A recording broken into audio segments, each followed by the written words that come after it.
Bonjour à tous, bonjour à toutes, bienvenue sur La Clé des Champs, le podcast qui donne la parole aux acteurs de l'agriculture française.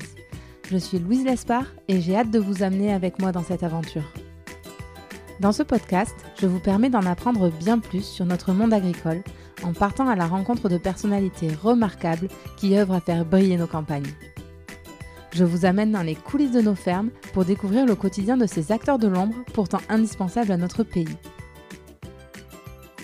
Aujourd'hui, j'ai le plaisir de me rendre chez Émilie, dans le village d'Aurègue, en plein cœur du Pays Basque. Je vous plante le décor. C'est une belle journée ensoleillée, je conduis sur les petites routes de campagne avec vue sur les paysages verdoyants du Pays Basque et j'arrive chez Émilie. Elle m'attend devant sa ferme, couleur rouge et blanche, à l'architecture basque typique. Bref, toutes les conditions sont réunies pour découvrir ses chèvres et ses fromages dans les meilleures dispositions. Rendez-vous d'ailleurs sur l'Instagram du podcast, à La Clé des Champs Podcast, pour voir toutes les photos de ma visite. Avec Émilie, on a parlé de sa passion du métier de chevrière et sa relation avec son troupeau. On a évidemment étudié le fromage de chèvre sous toutes ses coutures. Les étapes de fabrication, la saisonnalité, le prix, vous allez tout savoir à la fin de cet épisode. J'ai même eu la chance de goûter ces fromages et je peux vous dire que je me suis sacrément régalée. Maintenant que je vous ai donné l'eau à la bouche, je laisse place à ma conversation avec Émilie. Bonne écoute!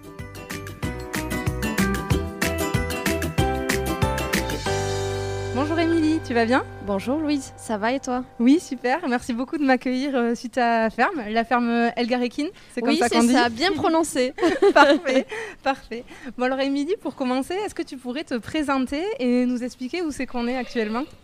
Alors, je m'appelle Émilie Garay, donc je suis installée sur la ferme Elgarekin à Aurègue, en plein cœur du Pays Basque.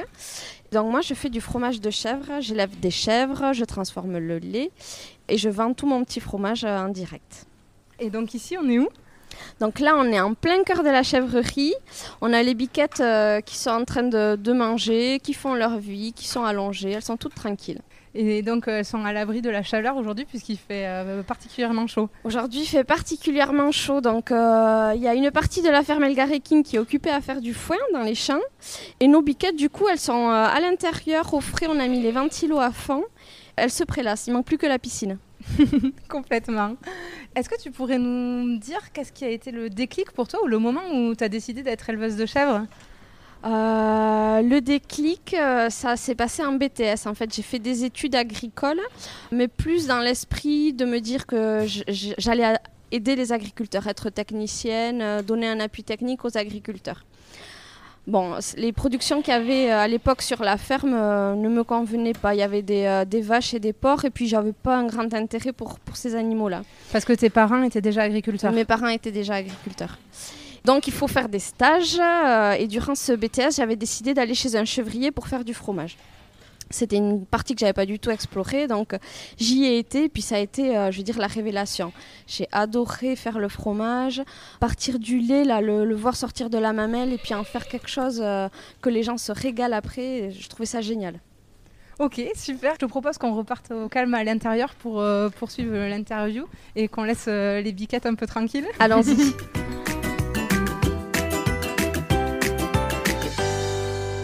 Bon Émilie, nous voilà revenus au calme.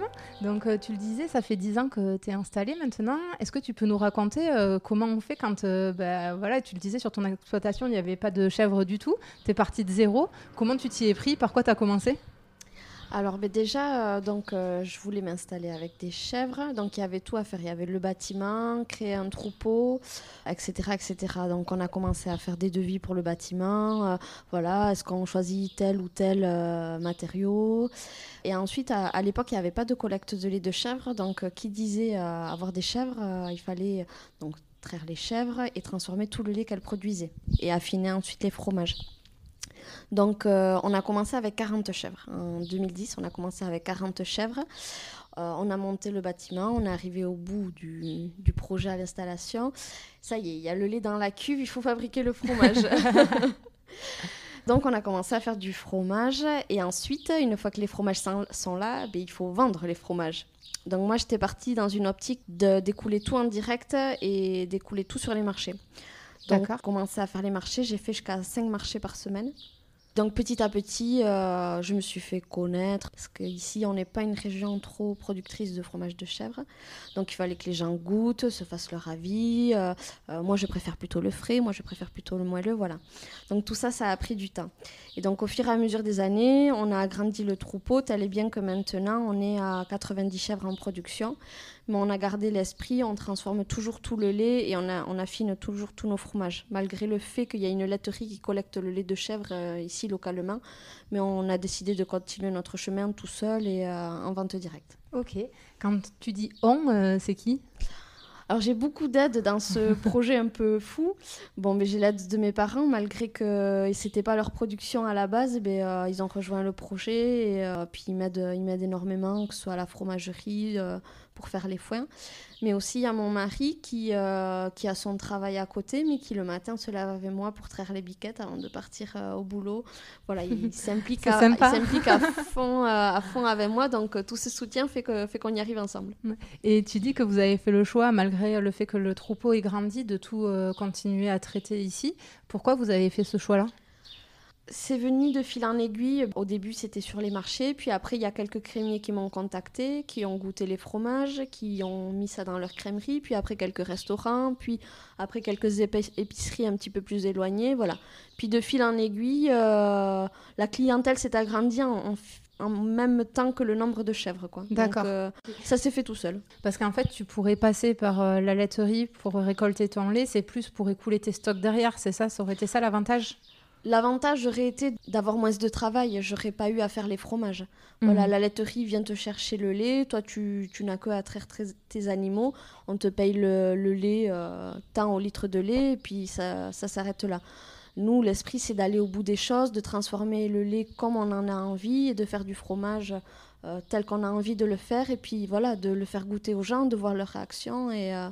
Voilà, vraiment aller jusqu'au bout des choses, du foin qu'on donne à manger aux animaux jusqu'au fromage qu'on amène jusqu'au consommateur. Pour plus de qualité aussi. Voilà, pour être sûr de la qualité. Et est-ce que tu peux nous décrire une de tes journées type ? Alors, une journée type sur la période de production de lait, ça va être un réveil à 5 heures. On commence à traire le matin à 5 heures, donc on se lève avec mon mari. Moi, généralement, je pars en fromagerie pour commencer à préparer un peu la journée, préparer le matériel. Et Pierre-Damien traite les chèvres. Entre 7 et 8, on remonte déjeuner, préparer les enfants, voilà. Oui, parce que tu as 2 filles. J'ai 2 enfants, j'ai un garçon et une fille. Ah oui, un garçon et une fille, pardon, c'est vrai. On prépare les enfants, Pierre-Damien part au travail à 8 heures, puis moi, je redescends en fromagerie. Là, j'ai l'aide de ma mère jusqu'à 12h30, donc de 8h à 12h30. Généralement, on fait le fromage tous les matins, on s'occupe du lait, donc on fait le fromage et on fait les soins aux animaux, donner à manger, etc., faire le tour des chèvres, voir si tout va bien. Ensuite, on reprend vers 14h l'après-midi. L'après-midi, c'est toujours consacré préparation de commandes, soins des fromages en cave. Et à 17h, on reprend la traite jusqu'à 18h30. Ça fait des sacrées journées, non ? Ça fait des bonnes journées. Parce que déjà, le réveil, la traite à 5 heures, ça veut dire que tu te réveilles bien à 4h30. Ouais, enfin, on déjeune pas avant de partir, donc 5h moins le quart, 5h moins 10, ça va. C'est un choix qu'on a fait, voilà. Après, le choix qui s'est fait, c'est de pouvoir réveiller les enfants tous les deux, tous les matins. Parce que si on se lève plus tard, ça veut dire qu'il y en a un à la traite et l'autre qui s'occupe des enfants.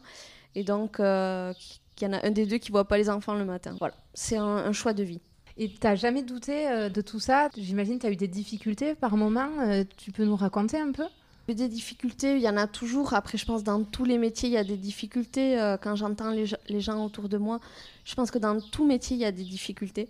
Après, voilà, quand on est son propre patron, c'est sûr qu'il y a de grosses difficultés, puis de gros moments d'incertitude. Et puis, voilà, quand il y a des journées très chargées, des semaines très chargées, on se dit, mais pourquoi j'ai fait ça ? J'aurais été si bien avec mes horaires au bureau. Et puis après, en fait, quand on est en contact avec les animaux, je crois qu'il nous faut un petit peu tout oublier. Puis on se dit, bon, mais finalement, on fait un des métiers les plus beaux du monde et puis on continue. Et justement, c'est quoi le lien que tu as avec tes animaux, la relation que tu as avec tes bêtes ? Parce qu'on pourrait se dire comme ça que des chèvres, c'est pas très expressif. Peut-être que je me trompe, tu peux nous en dire plus ? Je suis sûre que tu vas changer d'avis. Les chèvres, c'est super expressif. Alors, les chèvres, c'est vraiment un animal qui est génial. C'est hyper curieux, en fait. Elles ont toujours besoin, voilà, tous les jours, il faut qu'elles viennent goûter les habits, voir comment on est habillé, voir si tout est normal. Elles sont très curieuses et puis très malines, quoi. Elles ont vachement de contact avec l'homme. Alors, entre elles, c'est des pestes, mais... C'est-à-dire Entre elles sont souvent en train de se chamailler. Il faut savoir qu'elles ont toujours la même place à la traite, etc. Puis par moment, il doit y avoir une lune et puis elles se mettent à toutes se battre pour changer leur organisation habituelle. Voilà, il y a comme dans tous les animaux, il y a une hiérarchie qui se fait, quoi. Il y a les dominants, puis il y a les dominés qui restent un petit peu plus à côté. Mais avec moi, elles sont super sympas. C'est vrai que quand on est allé dans la bergerie, ça a l'air d'être un animal très sociable parce que même moi, finalement, qu'elles ne connaissent pas, dès que j'arrive, elles sont très curieuses de voir qui c'est. Ouais, contrairement à d'autres animaux, comme par exemple la brebis est assez peureuse. Si on rentre dans une bergerie, toutes les brebis vont aller au fond de la bergerie. Tandis que la chèvre, d'instinct, elle est curieuse, elle a envie de voir comment est la personne. Comment elle sent, lui goûter un petit morceau du bras pour voir si ça peut être sympa à manger.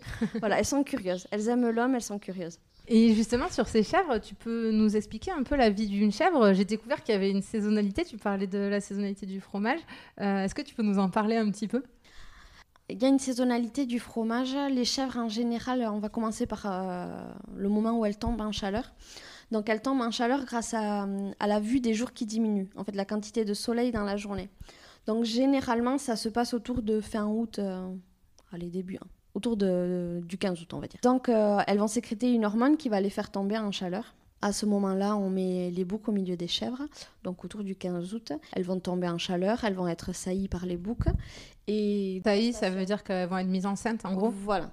Et les boucs, pardon, tu les introduis que sur cette période-là, en fait, dans ta ferme. Sinon, il n'y en a pas. Oui, parce que il ne faut pas laisser le bouc au milieu des animaux, des chèvres, parce qu'il a un rôle à jouer au niveau de l'odeur, etc. Donc, on les éloigne tout le reste de l'année. Et quand on le met, ils font leur travail, ils sont là pour ça. Et donc, ils s'occupent de nos petites biquettes. Donc, elles sont en gestation à partir de ce moment-là. Et donc, elles vont mettre bas, on va dire fin janvier, début février. Donc, à partir de ce moment-là, elles mettent bas souvent 2 petits, 1 voire 2 petits. Et à partir de là, on a donc du lait. Donc on va avoir du lait de février à fin octobre. Parce que finalement, c'est le fait qu'elles mettent bas, elles produisent du lait pour nourrir leurs chevreaux, voilà, c'est ça? Leurs chevreaux. Il faut savoir qu'un chevreau, il est à peu près sevré à l'âge de 2 mois et demi, 3 mois. La chèvre produit plus de lait que ce qu'a besoin un chevreau, en gros, quoi. Sevré, ça veut dire qu'il a suffisamment de lait pour ensuite se... Il a naturellement, autour de 2 mois et demi, 3 mois, il a bu assez de lait. Okay. Il est en âge de passer à une alimentation supérieure. Ouais, d'accord. Bon. Nous, dans l'agriculture aussi, c'est l'âge où il peut être consommé. Voilà, où on va le tuer comme on aurait tué un agneau pour la viande. D'accord. Et moi, je garde une partie de mes chevrettes pour la reproduction, pour chevrettes de reproduction l'année d'après. D'accord, ok. Voilà. Et donc, elles arrêtent de faire du lait en octobre parce que justement, en août, elles ont été saillies. Donc, ça fait à peu près 2 mois qu'elles sont pleines. Et naturellement, elles arrêtent de faire du lait parce que ça leur puise trop de faire du lait, d'avoir le chevreau dans le ventre à nouveau.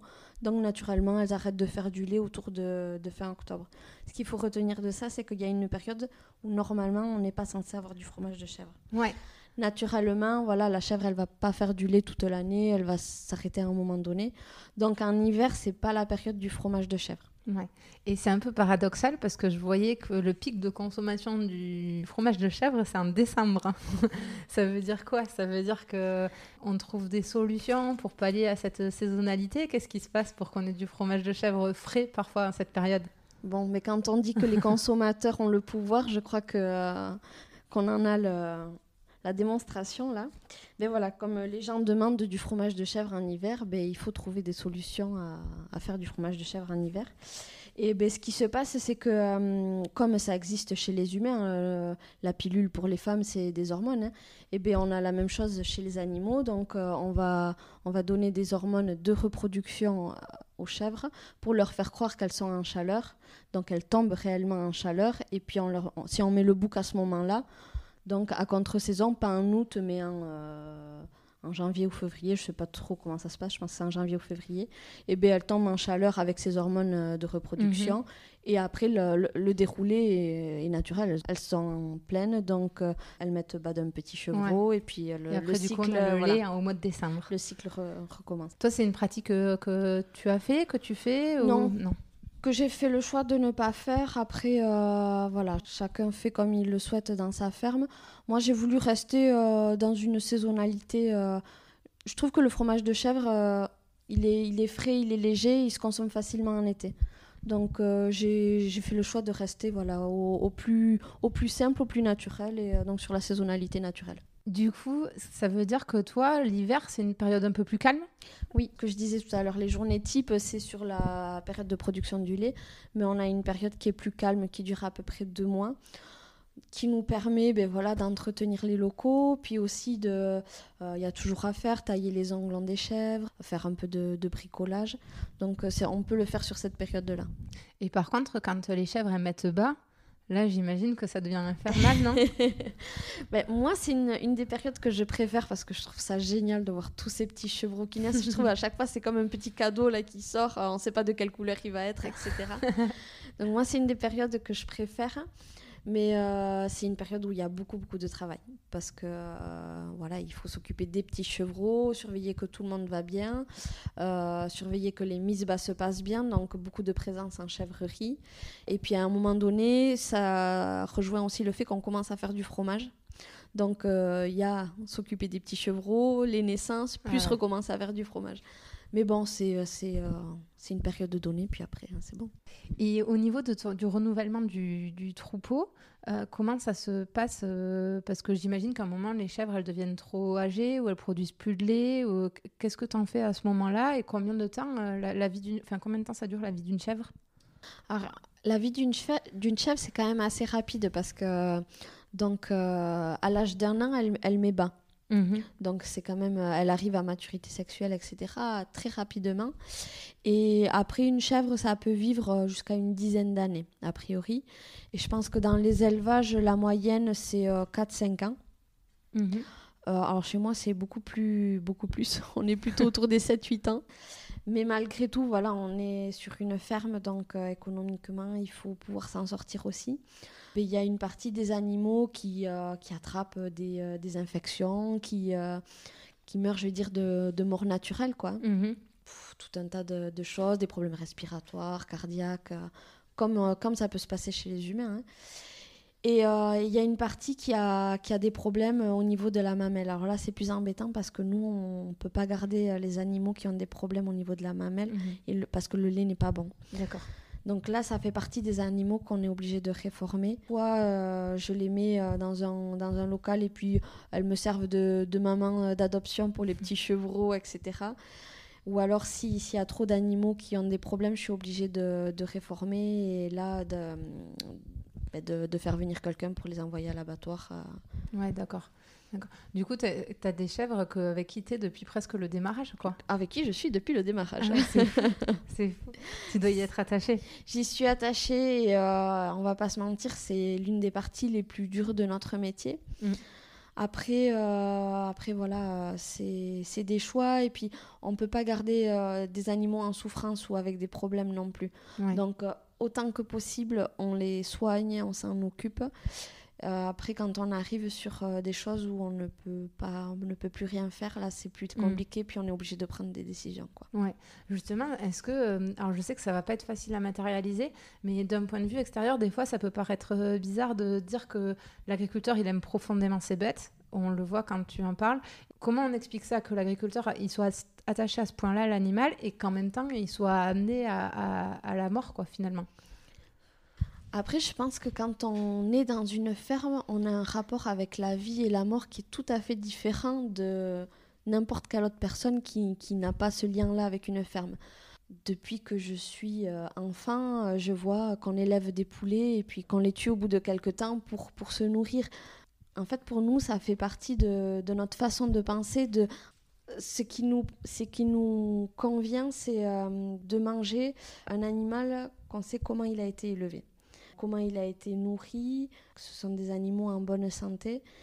C'est très dur d'expliquer ça, mais On le vit depuis qu'on est enfant et pour nous, c'est logique d'élever des animaux et on trouverait ça complètement illogique de les laisser mourir comme ça de vieillesse. Non, on élève des animaux pour se nourrir et après, il y aura toujours des chouchous au milieu qu'on ne pourra jamais envoyer à l'abattoir ou autre.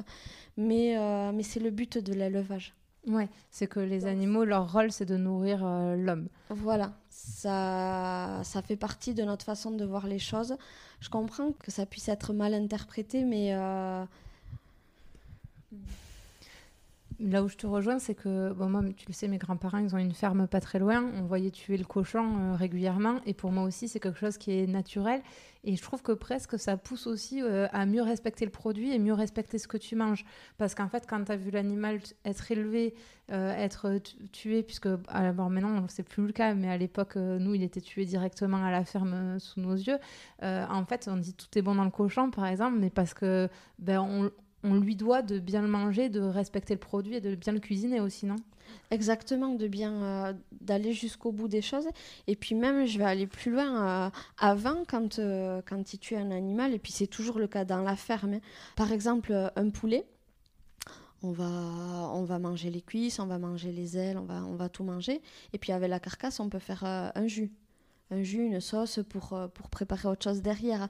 Dans le cochon, je crois qu'il n'y a pas une partie du cochon qu'on ne peut pas manger. En fait, il n'y a pas de gaspillage qui se fait dans les fermes.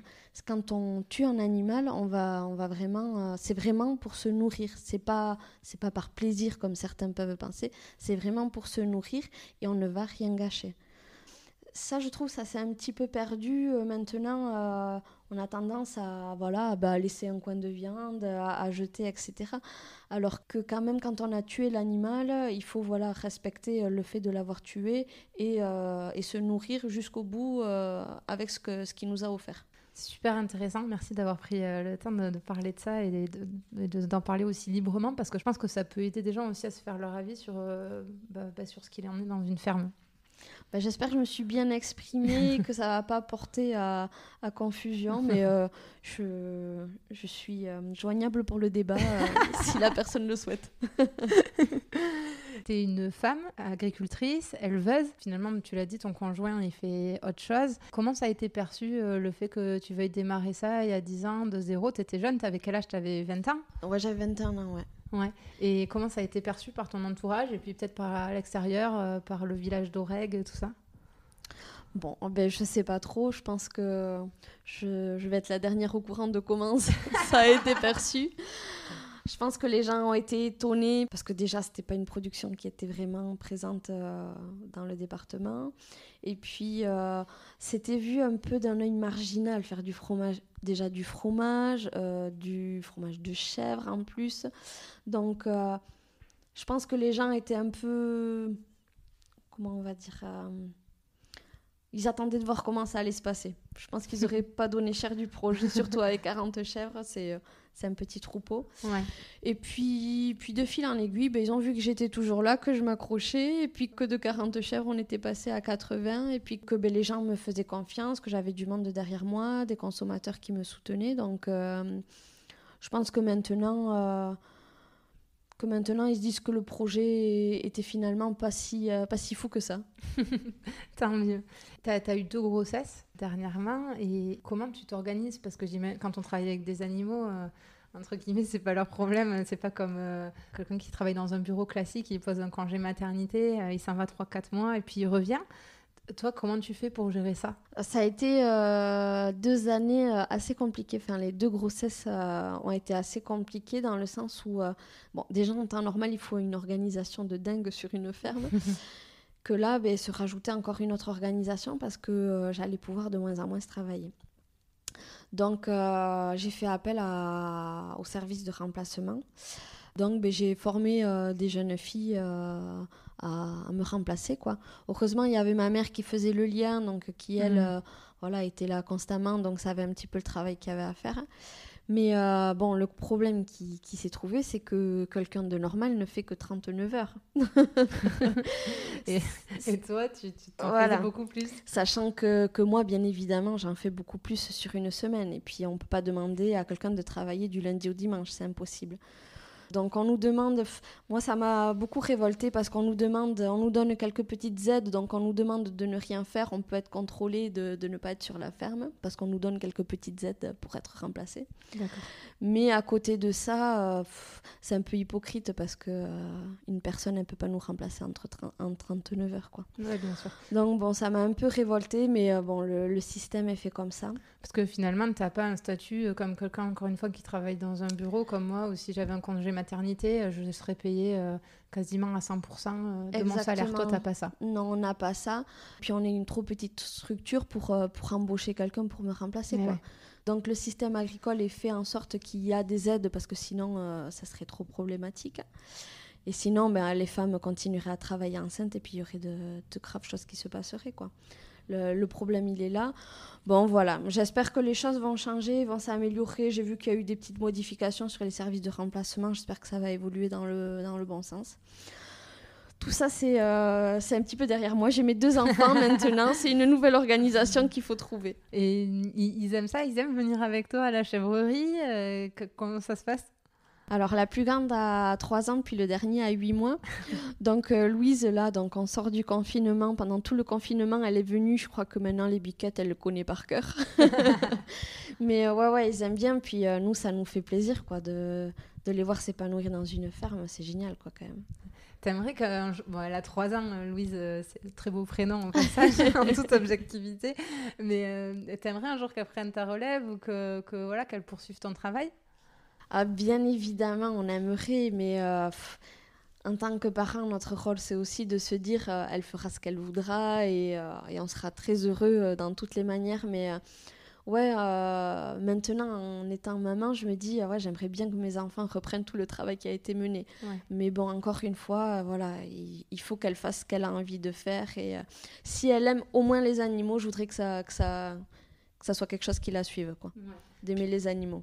Et puis quoi qu'il arrive, tu lui transmets des valeurs, j'imagine, de par ton activité. Oui, de simplicité, puis même de savoir les choses d'où elles viennent, comment elles sont faites, de voir les choses pousser au gré des saisons. Enfin, tout ça, c'est des choses qu'on a tendance à oublier si on n'en est plus en contact, quoi. Complètement. Et en parlant de choses qu'on oublie, et pour parler de choses très sérieuses, le fromage, est-ce que tu pourrais nous expliquer comment il est fabriqué? C'est quoi les grandes étapes pour que tu fabriques ton fromage? Alors nous, ici, on fait du fromage fermier au lait cru. J'y tiens beaucoup parce que ça a une grande importance. En fait, l'importance du lait cru, ça veut dire qu'on ne lui fait pas subir de traitement thermique au-delà de 40 degrés. En gros, on ne le chauffe pas plus que 40 degrés, quoi. Voilà, les industriels vont travailler plutôt avec du lait thermisé, du lait pasteurisé. Et là, on est plutôt autour des 60-70 degrés. En fait, ce qui se passe, c'est que dès qu'on travaille au-delà des 40 degrés, on tue une partie de la flore microbienne qui est dans le lait. Et cette flore microbienne, elle a un grand intérêt pour nous parce qu'elle est utile à notre système digestif et puis même à notre système immunitaire. Donc nous, on fait des fromages au lait cru de chèvre. Ça a une grande importance parce que c'est forcément plus difficile à faire, mais ça fait des fromages d'une plus grande qualité. Ouais.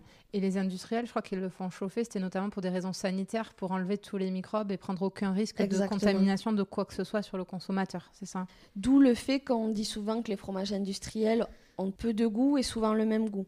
Parce que de toute façon, ils partent, moi je dis, sur un lait mort, parce qu'une fois qu'il est pasteurisé, il n'y a plus aucune vie microbienne dans ce lait. Tandis que dans un lait cru, il a le temps de s'exprimer, on travaille sur des caillages qui sont longs, donc là, c'est pour ça aussi qu'on a des goûts différents selon les saisons. Donc ça peut être un point négatif parce que quelquefois quand on trouve le fromage bon une fois, la fois d'après il a un autre goût qui peut plaire un peu moins ou pas, mais il change, il évolue au gré des saisons et ouais, la vraie vie. La vraie vie. Donc là tu récoltes le lait cru et ensuite les étapes c'est quoi? Alors les étapes c'est la fermentation du lait, le caillage. On ajoute de la présure dans le lait pour le faire cailler, pour le faire durcir en gros. Ouais. Soit on le met en moule à ce moment-là si je veux faire des petits crottins de chèvre, ou soit on le tranche et on réchauffe le petit lait légèrement pour fabriquer de la tome de chèvre par exemple. Ok, donc c'est à ce moment-là que se créent les différentes formes de fromage, si on veut une bûche, une tome, un crottin, c'est à ce Exactement. moment-là. Exactement. La durée de fermentation ou la durée de caillage va pas être la même en fait. Selon les durées, on peut fabriquer des fromages différents. Ok. Et le caillage, c'est vraiment le fait, en fait, c'est l'étape qui fait que le lait commence à se solidifier. Oui, C'est ça. on passe du liquide au solide. Et donc ensuite, il y a le moulage, et ensuite... Le moulage et l'égouttage. Il faut qu'on égoutte les fromages pour que le petit lait, c'est le lactosérum, c'est une partie du lait qu'il faut qu'il évacue du fromage pour pas qu'il y ait des goûts acides, etc. dans le fromage. Et ensuite, l'affinage. Et l'affinage, ça consiste en quoi?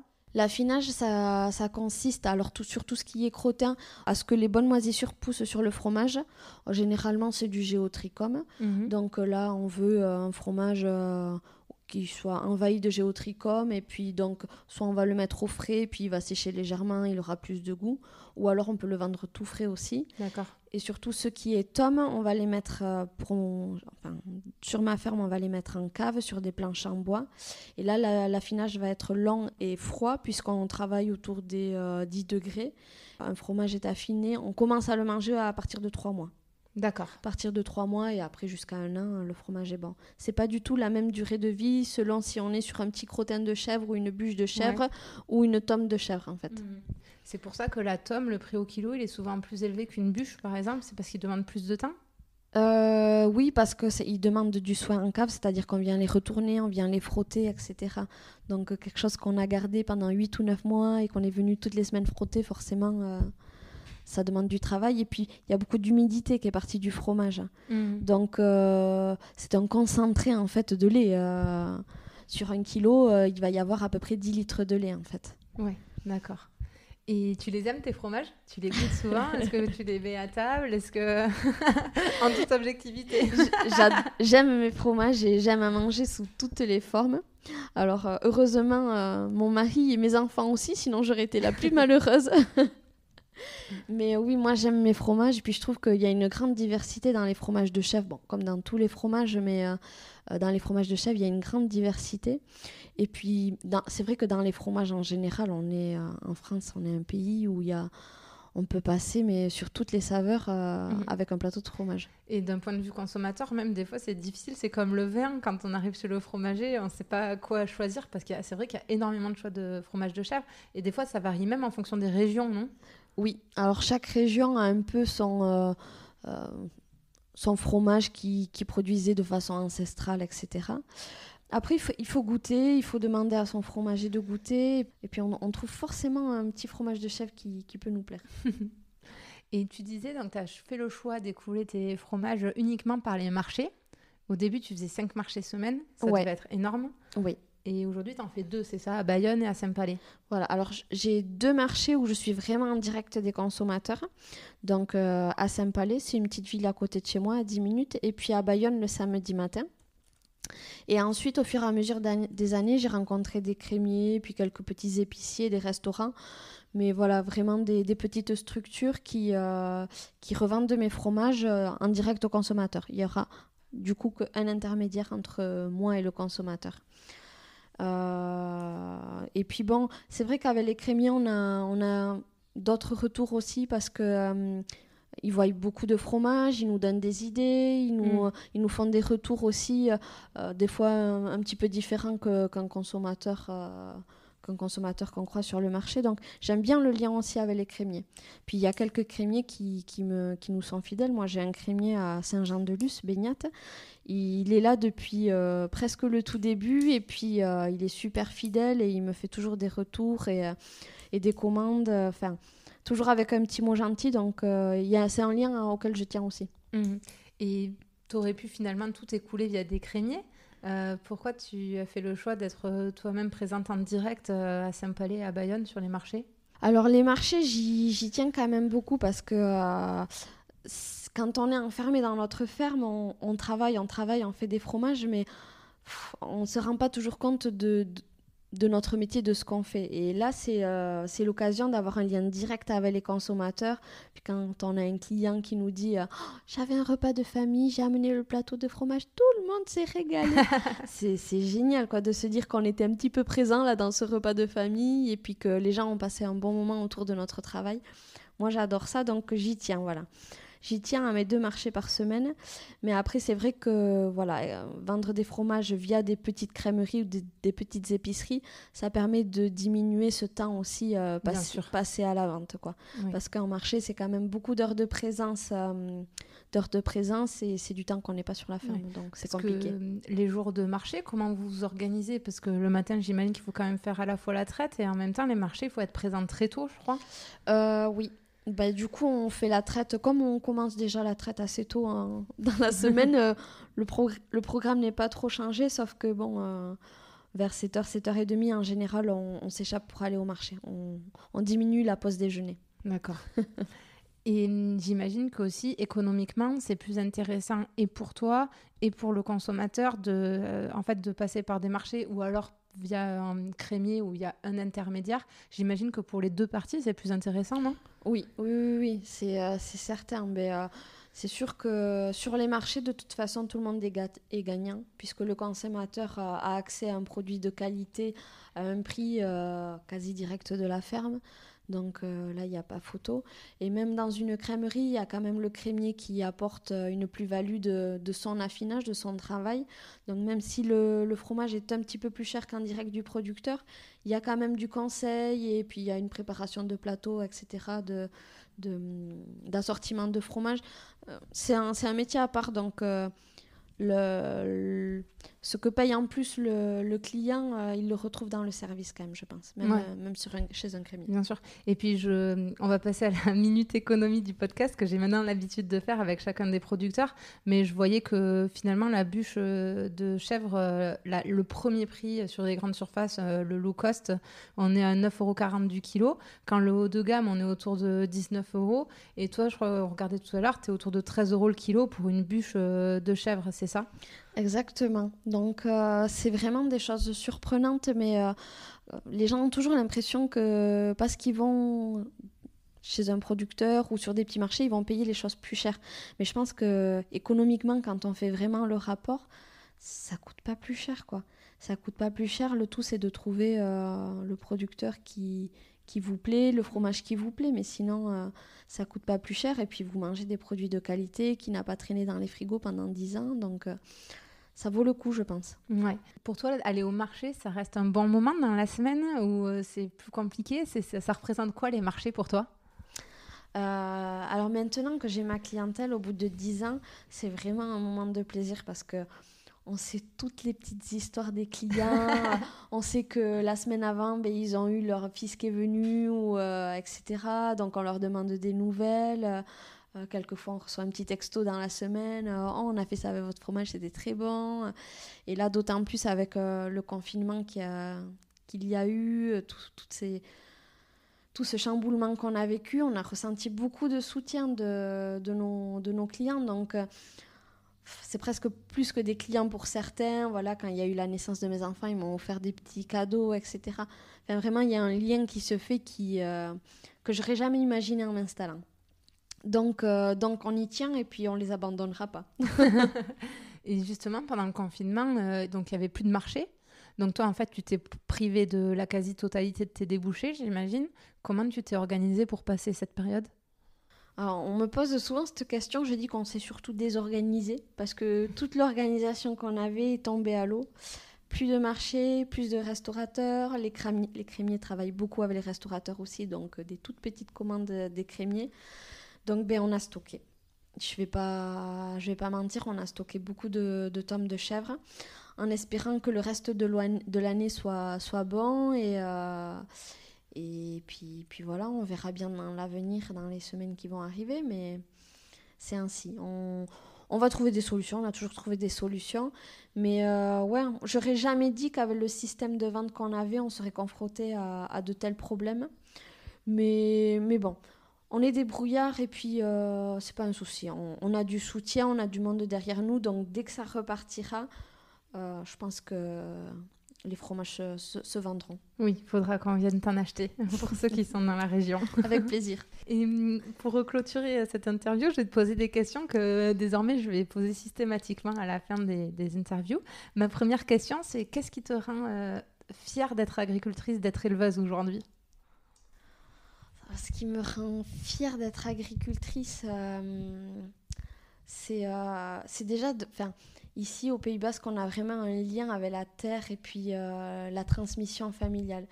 Et ce qui me rend très très fière, c'est de me dire que la ferme, il y a une reprise, que les terres qu'exploitaient mes grands-parents, arrière-grands-parents et je ne sais jusqu'à combien de générations, et bien, c'est moi qui m'en occupe maintenant, qui fait vivre tout ça. Et puis être actrice aussi d'une économie locale, d'une consommation locale. Tout ça, ça me rend fière. Et alors, deuxième question, est-ce que tu pourrais nous donner une information qui ferait qu'on pourrait étaler notre science au prochain apéro ou au prochain repas où à la fin il y aura du fromage de chèvre et qu'on puisse dire « Ah, moi je sais que... » Alors, un truc qui peut être sympa à sortir à l'apéro. Eh bien, je pense que ça peut être que... on sait tous que le bouc, ça a une odeur très très forte. Donc on peut dire, mais est-ce que vous savez pourquoi le bouc ça pue autant ? Eh bien c'est parce que tout simplement, il surine sur sa barbichette pour sentir encore plus mauvais et les chèvres, elles adorent ça. En fait, c'est pour qu'ils se reproduisent, c'est sa manière à lui quand ils sont en phase de reproduction, c'est ça ? Exactement, je disais un petit peu plus tôt qu'on éloignait les boucs tout le reste de l'année du lot de chèvres. En fait, tout simplement parce que l'odeur du bouc, ça a un rôle énorme à jouer dans la reproduction. En fait, ce parfum naturel très délicat fait tomber les chèvres en chaleur. Alors voilà, elles ont des goûts particuliers, il ne faut pas les juger. Eh bien parfait, ça sera fait. Et pour finir, où c'est qu'on peut te joindre si on a envie de te poser une question, voilà. Où c'est qu'on peut te contacter ? Donc sur Facebook, Fermel Garekine, et sur Instagram, pareil, Fermel Garekine. Bon, mais mille merci Émilie pour ton temps et de m'avoir reçue ici, j'étais ravie d'être là. Eh bien c'est super Louise, merci beaucoup de ta venue. À bientôt. À bientôt. J'espère que cet épisode vous aura plu. Si c'est le cas, n'hésitez pas à laisser une note 5 étoiles ou à en parler autour de vous. Ça m'aiderait énormément pour faire connaître le podcast. Merci beaucoup et à bientôt pour prendre ensemble la clé des champs.